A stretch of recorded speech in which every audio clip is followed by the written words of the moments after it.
For years, the residents of Maplewood Estates had dealt with the overbearing presence of their HOA president, Gerald. He was known for a strict enforcement of rules, from the color of garden gnomes to the height of hedges. The community murmured about his authoritative approach, but no one dared to confront him, fearing the repercussions. That was until Dave, a quiet but observant neighbor, noticed discrepancies in the annual financial reports. Dave had always been meticulous, and something about the numbers didn't add up.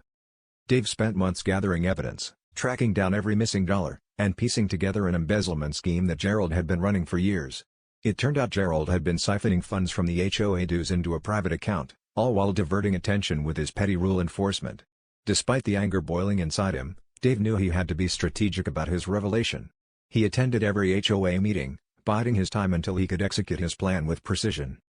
The perfect moment arrived at the annual HOA meeting, where Gerald would smugly present the financial report to the community.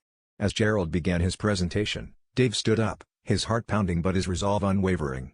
"I think the community deserves to know what's really been happening with our funds," he declared, handing out copies of his detailed report to everyone present. The room fell silent, eyes widening as neighbors read through the damning evidence. Gerald's face paled, his once confident demeanor crumbling under the weight of irrefutable proof. In the aftermath, Gerald was swiftly removed from his position, facing legal consequences for his actions. Dave was hailed as a hero, the quiet neighbor who had dared to stand up against corruption. The community rallied together, grateful for the change and determined to rebuild trust among residents. As for Dave, he found satisfaction not just in the justice served, but in the peace that finally returned to Maplewood Estates. Was he the asshole for exposing Gerald so publicly? Perhaps, but sometimes, the scales of justice needed a dramatic dip to set things right.